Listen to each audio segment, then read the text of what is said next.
Hello everyone, चलिए देखते हैं अगला क्वेश्चन। अगला क्वेश्चन है find the inverse of this matrix. मैंने कहा सीधी बात है, ए इनवर्स का फॉर्मूला हमें पहले से पता है। A inverse equal to 1 upon determinant of A into adjoint of A. लेकिन सबसे पहले हमें ढूंढना होता है डिटर्मिनेंट ऑफ ए, ताकि पता चले कि ए इनवर्स एग्जिस्ट है कि नहीं। तो पहले मैं ढूंढूंगा determinant of A, which means यहाँ पे हम इसका डिटर्मिनेंट लेंगे 1 0 0 3 3 0 5 2 एंड -1। तो मैंने कहा अगर मैं इसे पहली रो से सॉल्व करूं तो 1 एंड ब्रैकेट आएगा, क्योंकि ये बाकी के 0 0 करने की जरूरत ही नहीं है, क्योंकि वो 0 ही आंसर देंगे। तो उसकी रो एंड कॉलम रिमूव करने पर 3 इंटू -1 इज -3, -2 इंटू 0 इज 0। तो इसका आंसर आया -3 which is not equal to 0। That means A inverse exist है, ए इनवर्स हमें मिल सकता है। मैंने कहा देखो अगर मिल सकता है ना, तो तुरंत हम ढूंढना चालू करेंगे adjoint of A. Adjoint of A का मतलब हर कोई जानता है transpose of cofactor matrix. Transpose of cofactor matrix यानी कि हमें पहले ढूंढना पड़ेगा कोफैक्टर मैट्रिक्स। मैंने कहा उसके लिए मैं कोफैक्टर ढूंढना चालू करता हूँ। C11 C12 C13 C21 C22 C23 C31 C32 and C33। मैंने कहा देखो यहाँ पे अगर पहले एलिमेंट की बात करें तो हम ऑलरेडी जानते हैं वैसे ही कि इसकी रो एंड कॉलम रिमूव करने पर हमें -3 -0 मिलेगा। तो क्या मिलेगा, उसका आंसर हमें -3। मैंने कहा देखो ध्यान से याद करो, हम सिर्फ ऐसे माइनर नहीं लिखते थे, आगे साइन भी लगाते थे। तो हम जानते हैं यहाँ साइन प्लस आती तो प्लस माइनस माइनस हो जाती, उसके बाद माइनस, उसके बाद प्लस, उसके बाद माइनस, उसके बाद प्लस, उसके बाद माइनस, उसके बाद प्लस, उसके बाद माइनस, उसके बाद प्लस। मैंने कहा C12 की बात करेंगे तो यानी 0 की बात करेंगे तो उसकी रो एंड कॉलम रिमूव करने पर हमें यहाँ भी -3 -0 यानी यहाँ मिलेगा -3, माइनस माइनस +3 हो जाएगा, इसलिए यहाँ सिर्फ 3 बचेगा। अब C13 मतलब इस 0 की बात करेंगे तो उसकी रो एंड कॉलम रिमूव करने पर 2 3 6 -15। देखो हर कोई जानता है 6 -15 हो जाता है -9। मैंने कहा देखो यानी इसका आंसर आ जाएगा -9। अब देखो C21 मतलब इसका कोफैक्टर ढूंढना है, तो मैंने कहा उसकी रो एंड कॉलम रिमूव करेंगे तो 0 -0 is actually 0, that means final answer is 0। Same way C22 मतलब इस 3 की बात करेंगे तो रो एंड कॉलम रिमूव करने पर हमें मिलेगा 1 0 5 एंड -1 यानी यहाँ आएगा -1 -0, दैट मीन्स फाइनल आंसर होगा इसका -1। अब C23 मतलब इस 0 की बात करेंगे तो उसकी रो एंड कॉलम रिमूव करने पर 1 0 5 2 बचेगा, तो 2 1 2 -0 यानी यहाँ आता सिर्फ 2। अब देखो यहाँ C31 मतलब इस एलिमेंट की बात करनी है। अगर मैं इसकी रो एंड कॉलम रिमूव करूंगा तो 0 -0 इज एक्चुअली 0। सेम वे अगर 2 की बात करेंगे तो क्या होगा, यहाँ पे 0 -0 is actually 0। Same way C33 मतलब इस -1 की बात करेंगे तो हो जाएगा 3 -0 इज एक्चुअली 3। तो मुझे सारे कोफैक्टर मिल गए। चलिए लिख लेते हैं। यहाँ पे अगर मैं सारे कोफैक्टर लिखता हूँ तो वो कुछ इस तरह से आएंगे, -3, उसके बाद है 3, उसके बाद है -9, उसके बाद है 0, देन इट्स गिवन -1 -2 0 0 एंड यहाँ पे है 3। यहाँ पे दिया है उसका ट्रांसपोज भी, तो अगर मैं उसका ट्रांसपोज लूंगा तो सारी रो कॉलम में बदल जाएगी, तो -3 3 -9 0 -1 -2 0 0 एंड 3। ये क्या आ गया हमारा एडजॉइंट ऑफ ए। बस हमें एक ही काम करना है, बस यहाँ पे वैल्यू लिखनी है। तो यहाँ पे ए इनवर्स की बात करें तो 1 अपॉन डिटर्मिनेंट ऑफ ए, उसका मतलब हो जाता है -3 इंटू एडजॉइंट ऑफ ए, जो कि यहाँ पे हमारे पास है -3 0 0, यहाँ पे 3 -1 0, फिर है -9 -2 एंड 3। मैंने कहा देखो यहाँ पे अगर मैं -3 अंदर भेजता हूँ तो क्या होगा, यहाँ पे आ जाएगा 1, यहाँ पे तो 0 0 0 एज इट इज। यहाँ पे भेजूंगा तो -1, यहाँ पे भेजूंगा तो माइनस माइनस कट होके 1/3, क्योंकि ये मैं डिवाइड में भेज रहा हूँ, याद रखना। अगर यहाँ डिवाइड में भेजूंगा तो माइनस माइनस कट बचेगा, यहाँ पे 3, यहाँ पे भेजूंगा तो 2/3 बचेगा, यहाँ पे भेजूंगा तो -1 बचेगा। तो ये आ गया हमारा A inverse which is our required answer. चलिए देखते हैं अगला क्वेश्चन। अगला क्वेश्चन है question number 9, find inverse of this matrix. मैंने कहा देखो पहला काम करेंगे, इसे नाम दे देंगे कि भाई ये है suppose matrix A which is equal to 2 1 3 4 minus 1 0 minus 7 2 and 1। अब यहाँ हमें ढूंढना है उसका ए इनवर्स। मैंने कहा ए इनवर्स का फॉर्मूला हर कोई जानता है कि भाई ए इनवर्स इक्वल टू हो जाता है 1 upon determinant of A into adjoint of A. सबसे पहला हमारा काम होता है डिटर्मिनेंट ऑफ ए ढूंढने का, जिससे हमें पता चलता है कि ए इनवर्स एग्जिस्ट है कि नहीं। तो पहला काम करेंगे हम डिटर्मिनेंट ऑफ ए ढूंढने का।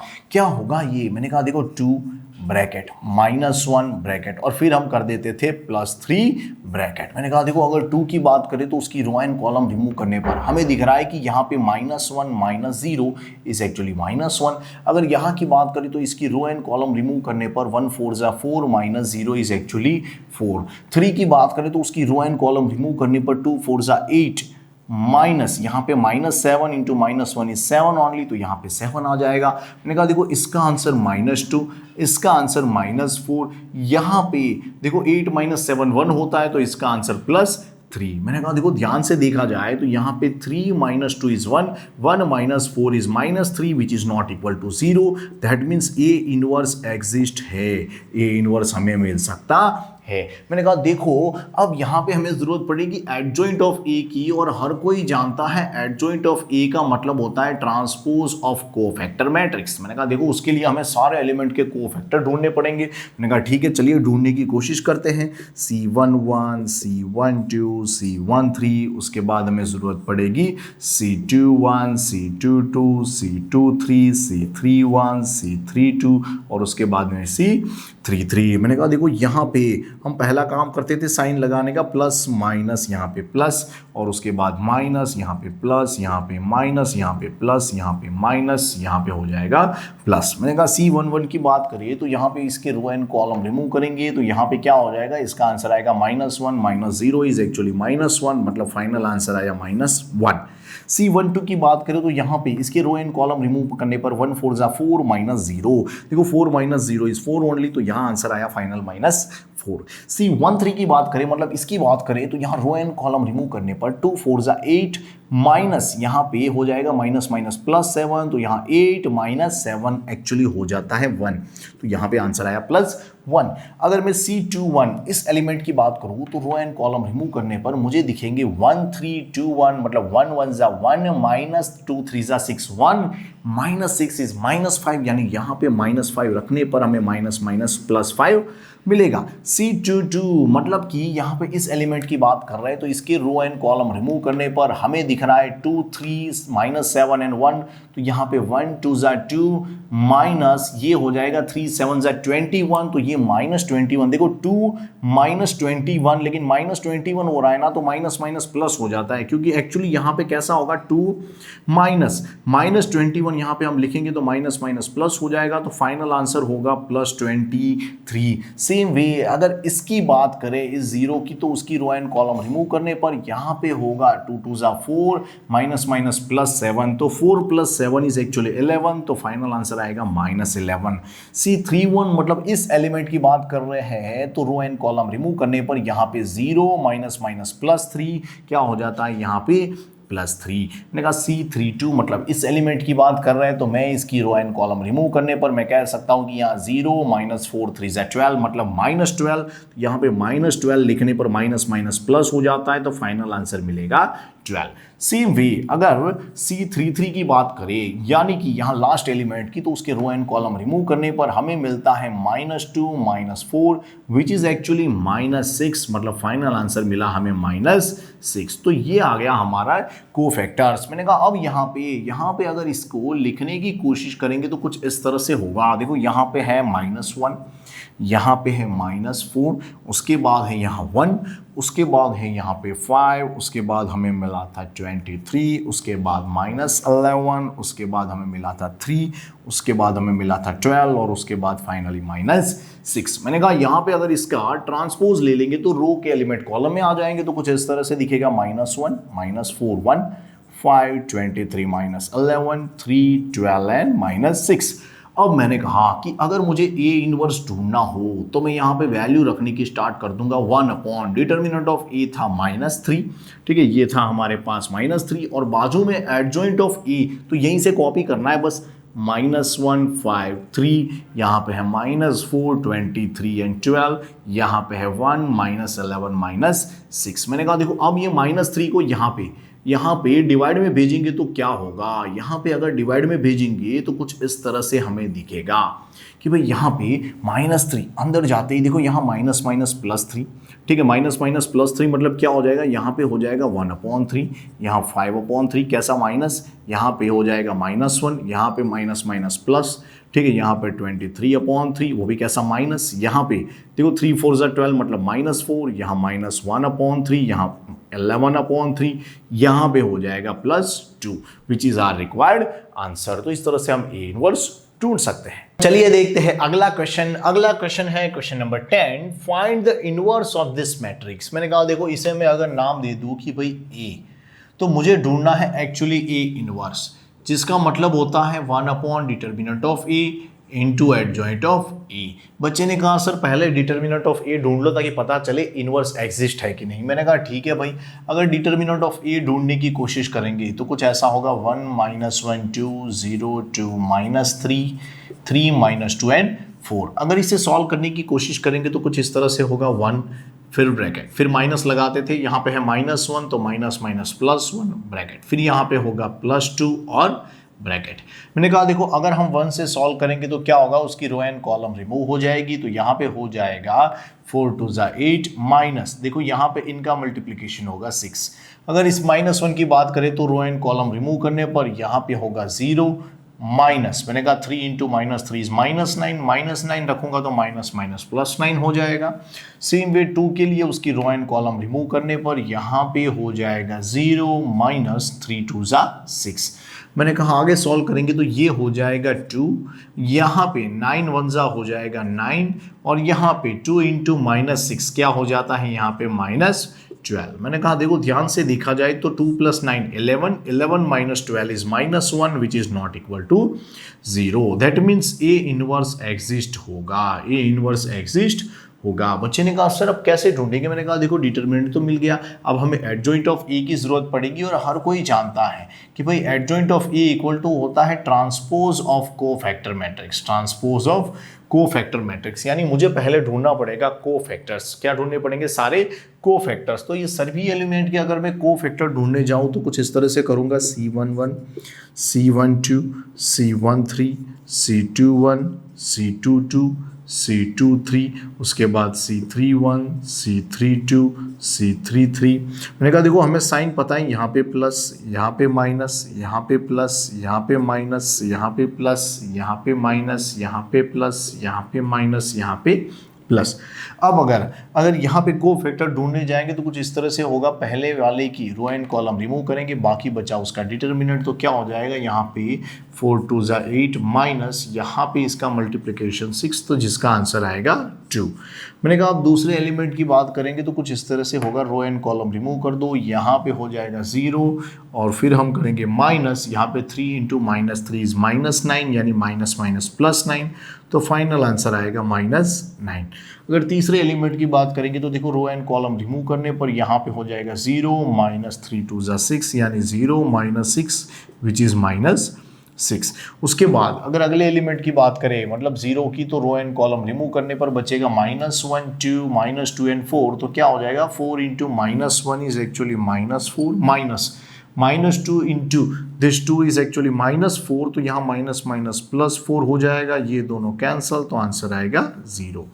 अगर उसके बाद के एलिमेंट की बात करें तो 2 की बात करें तो देखो यहाँ पे रो एंड कॉलम रिमूव करने पर हमें मिलेगा 1 2 3 एंड 4, तो देखो 4 -6 क्या हो जाएगा, 4 -6 इज एक्चुअली -2, तो यहाँ पे -2 आएगा। उसके बाद लास्ट एलिमेंट की मतलब यहाँ पे सेकंड रो के लास्ट एलिमेंट की बात करेंगे तो कुछ इस तरह से होगा, तो -2 1 -2 माइनस, यहाँ पे 3 × -1 इज -3, तो -3 आने पर यहाँ माइनस माइनस प्लस हो जाएगा। देखो 3 - 2 1 होता है, लेकिन आगे माइनस होने की वजह से -1। अब अगर तीसरी रो के पहले एलिमेंट की बात करेंगे तो कुछ इस तरह से होगा, इसका मल्टीप्लिकेशन 3 - 2 2 4, यानी 3 - 4 हो जाता है -1। उसके बाद यहाँ पे सेकंड की बात करेंगे तो मैंने कहा देखो सेकंड एलिमेंट की रो एंड कॉलम रिमूव करेंगे तो यहाँ पे हो जाएगा -3 -0, तो यहाँ पे क्या हो जाएगा जाएगा -3 -0 which is -3 minus minus plus हो जाएगा तो 3। अब मैंने कहा देखो ये तीसरी रो का लास्ट यानी कि तीसरे एलिमेंट की बात करेंगे तो 2 1 2 -0 2 -0 इज एक्चुअली 2 ओनली। हमें सारे कोफैक्टर मिल गए। अब डायरेक्टली लिखने की देरी है। यहाँ पे अगर लिखने जाएंगे तो कुछ इस तरह से होगा।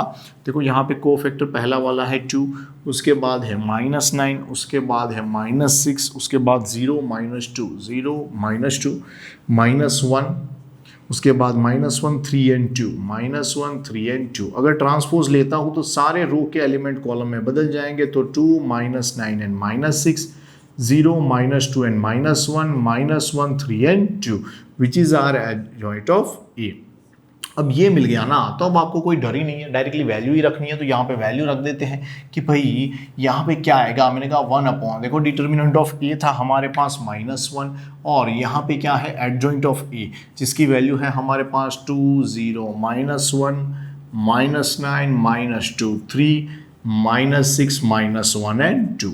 अब मैंने कहा अगर मैं माइनस अंदर भेजूंगा ना तो कुछ इस तरह से हो जाएगा। देखो यहाँ पे -2 0, यहाँ माइनस माइनस प्लस, यहाँ पे भी प्लस, यहाँ पे भी प्लस, यहाँ माइनस, यहाँ पे हो जाएगा प्लस, यहाँ पे प्लस और यहाँ पे माइनस। तो ये आ गया हमारा A inverse which is our required answer. चलिए देखते हैं अगला क्वेश्चन। अगला क्वेश्चन है question number 11, find the inverse of this matrix. यहाँ पे ट्रिगोनोमेट्री आया फिर भी हमें डरने की जरूरत नहीं है, सेम तरीका यूज करेंगे। हर कोई जानता है ए इनवर्स मतलब 1 upon determinant of A into adjoint of A. मैंने कहा पहले हम डिटर्मिनेंट ढूंढेंगे जिससे पता चले कि इसका इनवर्स एग्जिस्ट है कि नहीं। अगर मैं डिटर्मिनेंट ऑफ ए ढूंढने जाऊँ, देखो यहाँ पे मैंने इसका नाम मैट्रिक्स ए लिखा है या इसीलिए यहाँ पे मैंने उसका डिटर्मिनेंट ढूंढने की कोशिश की। अगर कोशिश करेंगे तो क्या होगा 1, फिर यहाँ पे आ जाएगा ब्रैकेट। देखो 1 के बाद ब्रैकेट लगाया, बाकी के 0 0 के लिए सॉल्व करने की जरूरत नहीं है क्योंकि यहाँ पे 0 इंटू एनीथिंग 0 0 इंटू एनीथिंग 0 तो उसे लिखने की जरूरत नहीं पड़ती।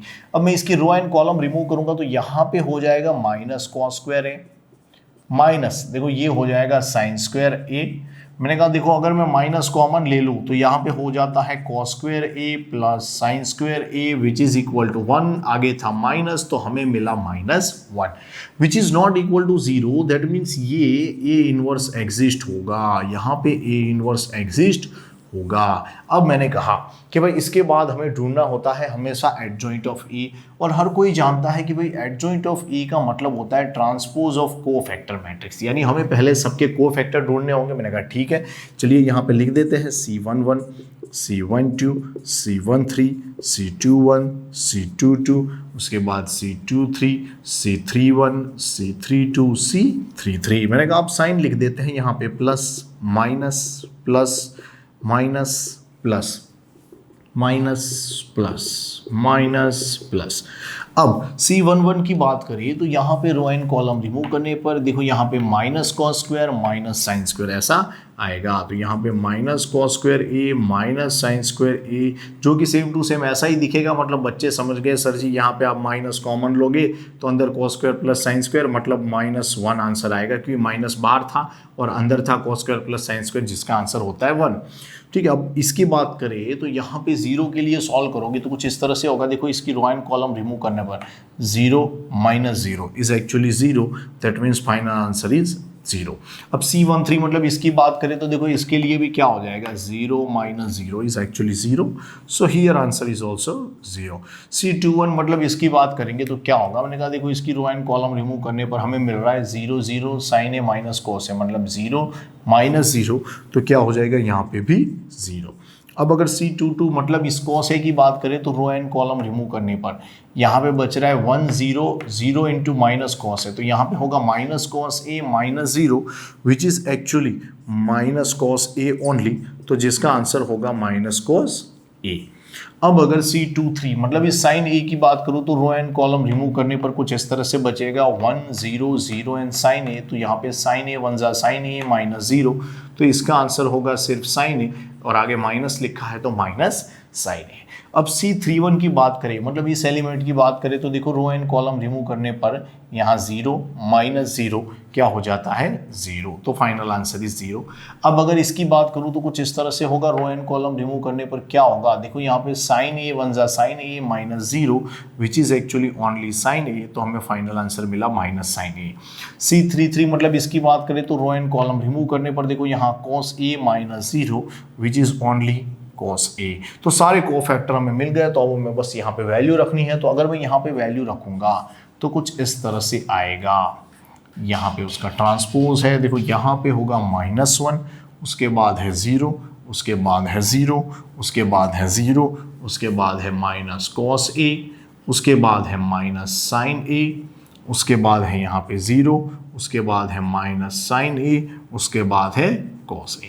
अगर मैं इसका ट्रांसपोज करके लिखूं तो क्या होगा, देखो ये सारे रो के एलिमेंट कॉलम में बदल जाएंगे, तो कुछ इस तरह से दिखेगा -1 0 0, फिर क्या हो जाएगा यहाँ पे 0 minus cos A minus sine A, उसके बाद क्या हो जाएगा यहाँ पे 0 minus sine A and cos A. ये क्या आ गया, मुझे एडजॉइंट ऑफ ए मिल गया। मैंने कहा देखो अगर एडजॉइंट ऑफ ए मिल गया ना, तो बस हमें यहाँ पे इसकी वैल्यू रखनी है बस।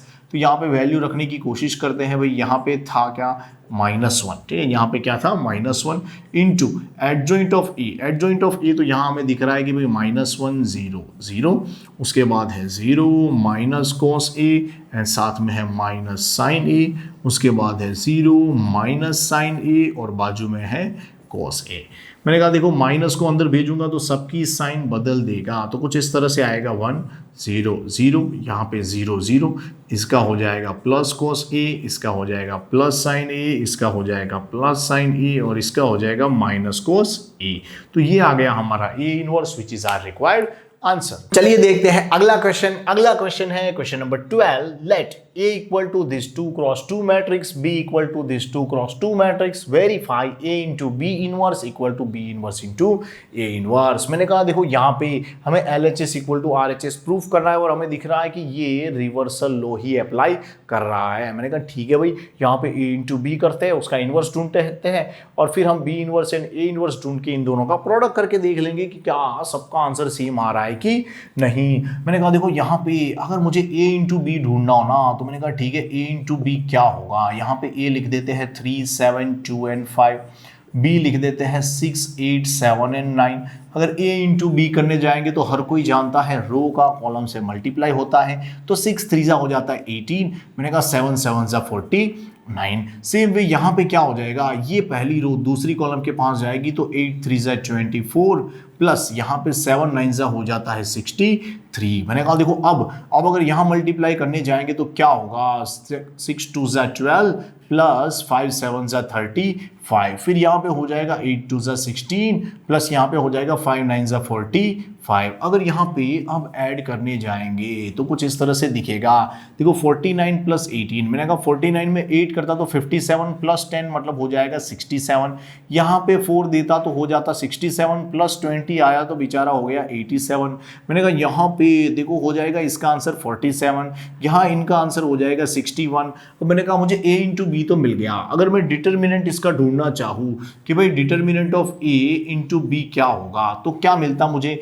यहाँ पे मिलता 67 इंटू 61 माइनस मुझे मिल जाता यहाँ पे 47 इंटू 87। मैंने कहा देखो यहाँ पे अगर मैं 67 इंटू 61 करने जाऊंगा कि भाई मुझे 67 इंटू 61 क्या मिलता है, मैंने कहा देखो एक तो 0 लिख देंगे, 6 7 से क्या हो जाता है भाई, तो मैंने कहा 6 7 से 42 और यहाँ पे 4 कैरी 6 6 से 36 प्लस 4 हो जाता है 40। मैंने कहा देखो 1 से मल्टीप्लाई करेंगे तो 67 ही मिलने वाला है, तो यहाँ आएगा 4087।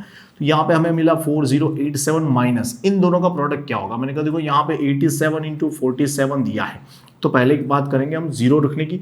अब क्या होगा 7 4 जा हो जाता है 28 2 कैरी, मैंने कहा देखो यहाँ पे 4 8 जा क्या हो जाता है 32 प्लस 2 हो जाता है 34। अब क्या करेंगे 7 से मल्टीप्लाई करेंगे तो 7 7 जा 49, तो 9 यहाँ पे 4 कैरी, 7 8 जा 56 प्लस 4, देखो 56 में 4 ऐड करेंगे तो 60 हो जाता है। मैंने कहा देखो यहाँ 9 यहाँ 8 यहाँ पे 0 1 कैरी यहाँ पे 4, तो आंसर मिला 4089।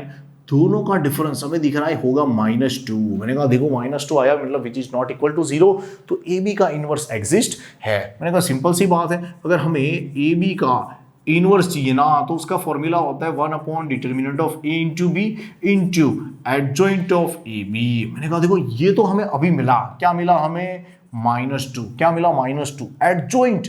मैंने कहा देखो एडजॉइंट ढूंढना हो ना ए इंटू बी का, तो उसको ढूंढने का बहुत ही आसान तरीका है, ये रहा ए इंटू बी, इसमें यहाँ पे प्रिंसिपल डायगोनल के एलिमेंट को स्वाइप कर देना है, मतलब 61 एंड 67 लिख देना है, और यहाँ पे हम क्या करेंगे सिर्फ माइनस से मल्टीप्लाई करेंगे, मतलब -87 एंड -47। अगर मैं इसे अगर अंदर भेजता तो कुछ इस तरह से ये दिखता, यहाँ पे ये दिखता भाई, यहाँ पे जाता तो -61/2, यहाँ पे जाएगा तो 87/2 बिकॉज माइनस माइनस प्लस, यहाँ पे जाएगा तो 47/2 और यहाँ पे जाएगा तो -67/2 विच इज आर इक्वेशन 1। तो मैंने क्या किया, पहले लेफ्ट हैंड साइड को पूरा का पूरा सॉल्व कर दिया।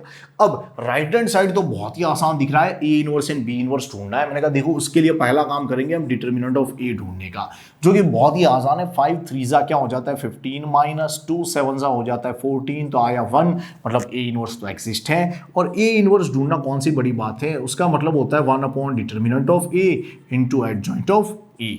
1 अपॉन डिटर्मिनेंट ऑफ ए तो है 1, और एडजॉइंट ऑफ ए ढूंढना कौन सी बड़ी बात है, यहाँ पे सिर्फ एलिमेंट को बदलना है और यहाँ पे बस माइनस साइन लगाना है, तो ये हमें ए इनवर्स मिल गया 5 -7 -2 एंड 3। अब अगर बी इनवर्स की बात करें तो मुझे पहले डिटर्मिनेंट ऑफ बी ढूंढना चाहिए। डिटर्मिनेंट ऑफ बी की बात करें तो यहाँ पे हो जाता है 6 9 क्या हो जाता है 6 9 54 -7 8 क्या हो जाता है, देखो ये हो जाता है 56, तो आंसर आया -2। मैंने कहा ठीक है भाई, which is not equal to 0, that means B inverse तो एग्जिस्ट है, हमें अब ढूंढना होगा बी इनवर्स। मैंने कहा 1 upon determinant of B into adjoint of B. बच्चे ने कहा सर ये तो है -2, मैंने कहा कोई प्रॉब्लम नहीं है, एडजॉइंट ऑफ बी ढूंढना कौन सी बड़ी बात है, बस यहाँ पे नंबर बदलने ही तो है और यहाँ पे माइनस साइन ही लगानी है। मैंने कहा ठीक है भाई, इसे मैं अब ढूंढने की कोशिश करता हूँ B inverse into A inverse, क्योंकि मुझे ए बी का इनवर्स मिल चुका है जो हमारा था लेफ्ट हैंड साइड, जिसे मैं इक्वेशन 1 बुला चुका हूँ। अब मैं राइट हैंड साइड ढूंढने की कोशिश करता हूँ कि राइट हैंड साइड में क्या होगा। मैंने कहा देखो B inverse into A inverse, B inverse हमारे पास ये रहा -1/2 इंटू यहाँ पे क्या है 9 -8 -7 6 इंटू ए इनवर्स ये रहा हमारे पास 5 -7 -2 एंड 3। अगर मैं मल्टीप्लाई करने की कोशिश करूंगा तो कुछ इस तरह से आएगा, देखो रो कॉलम से भिड़ेगी, 9 5 45, यहाँ पे बाद में आ जाएगा क्या, मैंने कहा देखो -8 एंड -2 बिकम +16, तो कोई प्रॉब्लम नहीं है, यहाँ पे +16 लिख देते हैं। अब मैंने कहा देखो ये इससे भिड़ेगा तो क्या हो जाएगा 9 7 63, मैंने कहा ठीक है। अब यहाँ पे -24, अब ये इससे भिड़ेगा तो क्या होगा, मैंने कहा देखो -35, फिर यहाँ पे हो जाएगा -12, अब ये इससे भिड़ेगा तो देखो माइनस माइनस प्लस, और ये हो जाएगा 49 प्लस 6 3 18। मैंने कहा अब इसे बढ़िया से लिखते हैं, यहाँ पे -1/2, और अगर एडिशन करने जाएंगे तो 45 + 16 हो जाता है 61। यहाँ पे इन दोनों का प्लस होता है -87, यहाँ पे इन दोनों का प्लस क्या हो जाएगा -47, यहाँ पे इन दोनों का प्लस क्या होगा, मैंने कहा देखो 9 यहाँ पे भेजोगे ना, या फिर 8 यहाँ पे भेजा तो क्या हो जाएगा, यहाँ पे हो जाएगा तुरंत 57 और 10 डाला तो यहाँ पे हो जाएगा 67। मैंने कहा -½ अंदर भेजूंगा तो माइनस सबकी साइन बदलेगा और डिवाइड में 2 आ जाएगा, तो यहाँ पे -61/2, यहाँ पे 87/2, यहाँ पे 47/2 और यहाँ पे -67/2, जिसे मैंने दे दिया इक्वेशन 2। मैंने कहा चेक करते हैं कि क्या यहाँ पे जो हमने RHS ढूंढा एंड जो LHS हमें मिला क्या ये दोनों सेम है। मैंने कहा देखो यहाँ पे पहला एलिमेंट देखा सेम दिखा, दूसरा देखा वो भी सेम, तीसरा देखा वो भी सेम, चौथा देखा वो भी सेम। वाह, मतलब हम कह सकते हैं कि फ्रॉम 1 and 2 LHS = RHS, मतलब left hand side equal to right hand side, hence verified. चलिए देखते हैं अगला क्वेश्चन। अगला क्वेश्चन है question number 13। If matrix A = this given, show this A² - 5A + 7I = null matrix यानी 0, या फिर हम कह सकते हैं O, hence find A inverse. मैंने कहा ठीक है भाई, पहले इसे प्रूव कर देते, बाद में A इनवर्स ढूंढेंगे। मैंने कहा देखो A इनवर्स का मतलब हर बच्चा जानता है कि भाई A × A होता है, मतलब 3 1 -1 2 इंटू दूसरा ए मतलब 3 1 -1 इन 2। मैंने कहा सीधी बात है, यहाँ पे प्रोडक्ट करेंगे तो 3 3 ज़ा 9 -1 9 -1 हो जाता है 8। यहाँ पे 3 + 2 हो जाता है 5। अब यहाँ पे -3 -2 -5 -1 + 4, देखो -1 + 4 हो जाता है यहाँ पे 3। मैंने कहा देखो ए स्क्वायर तो मिल गया, क्योंकि हमें पता था कि ए स्क्वायर का मतलब होता है a इंटू ए। ठीक है, अब मैं डायरेक्टली इसे ढूंढने की कोशिश करता हूँ कि भाई a स्क्वायर -5a + 7i = क्या होता है। मैंने कहा देखो लेफ्ट हैंड साइड चालू करते हैं। ए स्क्वायर हमारे पास था 8 5 -5 एंड 3 -5 इंटू ए। देखो 5 अगर यहाँ मल्टीप्लाई करके लिखूँ तो 5 3 ज़ा 15 5 1 ज़ा 5 -5 एंड 10 इस तरह से कुछ आएगा। 7 इंटू आई कैसा दिखता है 7 0 0 7। मैंने कहा अब अगर इसे सॉल्व करने की कोशिश करेंगे तो कुछ इस तरह से होगा। देखो यहाँ पे प्लस वाली दोनों चीज़ों को प्लस करेंगे, फिर माइनस वाले को माइनस करेंगे। मैंने कहा देखो 8 + 7 15 15 -15 इज 0। देखो 5 -5 0, क्योंकि यहाँ तो 0 ही था तो मैंने कहा 0 लिख देते हैं। -5 माइनस प्लस 5, देखो यहाँ पे माइनस माइनस प्लस हो जाएगा तो 5 - 5 बिकम 0। अब देखो 3 + 7 10 10 - 10 हो जाता है 0 which is equal to O। तो मैंने कहा हमारा RHS आ गया, मतलब ये तो वेरीफाई हो गया। अब मजे वाली बात थी फाइंड द A इनवर्स। मैंने कहा देखो A इनवर्स की बात करें ना तो हम जानते हैं कि हम इसे determinant of A into adjoint of A से भी ढूंढ सकते हैं, लेकिन यहाँ पे उन्होंने कहा show this hence find A inverse, यानी उसके बाद ढूंढो इस पर से। तो बच्चे ने कहा सर इस पर से कैसे, ये तो दिया है A स्क्वायर -5a + 7i = 0। मैंने कहा हाँ सही बात है, लेकिन यहाँ पे भी हम A इनवर्स जनरेट कर सकते हैं। देखो यहाँ पे A वाली चीज़ें एक तरफ और दूसरी चीज़ों को उस तरफ ले जाओ तो मैं इसे ऐसे लिख सकता हूँ A स्क्वायर -5a = -7i। मैं चाहता तो इसे भी उधर ले जा सकता था, लेकिन मैंने इसे ले लिया। ठीक है, मतलब सब कुछ सेम ही है, ए वाले एक तरफ और बाकी के एक तरफ। अब यहाँ से अगर मैं ए कॉमन लेता हूँ तो कुछ इस तरह से दिखेगा, ए बाहर निकलेगा तो यहाँ पे ए माइनस यहाँ पे 5 into identity matrix equal to यहाँ पे -7 इंटू आई। अब कुछ सोच में पड़ गया सर ए स्क्वायर में से ए गया तो चलो ए बचा, यहाँ से आपने ये निकाला तो आइडेंटिटी मैट्रिक्स क्यों। मैंने कहा देखो सिंपल सी बात है, यहाँ 5 इंटू ए लिखा था, क्या लिखा हुआ था 5 इंटू ए। ठीक है, इसका मतलब हो जाता है मैं इसे लिख सकता हूं कि 5 इंटू ए को हम लिख सकते हैं 5 इंटू आई इंटू ए, क्योंकि हम जानते हैं आई इंटू ए का मतलब क्या होता है, ए ही होता है। और मैंने कहा अगर मैं अब ए बाहर लूंगा तो बचेगा 5 इंटू आई। किसी ने कहा इसकी क्या जरूरत थी सर। मैंने कहा देखो यहाँ पे हम डिफरेंस लेंगे ना तो यहाँ पे 5i इज अ मैट्रिक्स, और अकेला 5 होता तो हो जाता नंबर, और मैट्रिक्स और नंबर के बीच में कुछ नहीं हो सकता, लेकिन 5i it is a matrix. तो यहाँ पे मैट्रिक्स का सब्ट्रैक्शन हो सकता है, मैट्रिक्स और नंबर का नहीं हो सकता, इसलिए यहाँ पे इसे मुझे मैट्रिक्स फॉर्म में ही लिखना पड़ेगा। अब मैं अगर दोनों तरफ ए इनवर्स से मल्टीप्लाई करूं तो क्या होगा, ए इनवर्स इंटू ए, यहाँ पे a -5i इक्वल टू यहाँ पे हो जाएगा -7 इंटू यहाँ पे ए इनवर्स इंटू आई। बच्चा जानता है sir A inverse into I is only A inverse, तो -7 into A inverse as it is. यहाँ पे इसका आंसर होता है आई, तो मैंने यहाँ आई एज इट इज लिख दिया, a -5i। अब मैंने कहा देखो माइनस को अंदर भेजता हूँ, आई से मल्टीप्लाई होने पर तो किसी भी मैट्रिक्स को कोई फर्क नहीं पड़ता, तो हमें ए इनवर्स यहाँ पे बाजू में था, इंटू में 7 था, उसे भी मैंने उस तरफ भेज दिया तो आ गया डिवाइड में 7। ठीक है, और मैंने माइनस को यहाँ भेजा था ना तो दोनों की साइन बदल देगा, ये हो जाएगा 5i और यहाँ पे हो जाएगा -a। मतलब कि मुझे यहाँ ए इनवर्स का फॉर्मूला क्या मिला, 1/7 इंटू 5i -a।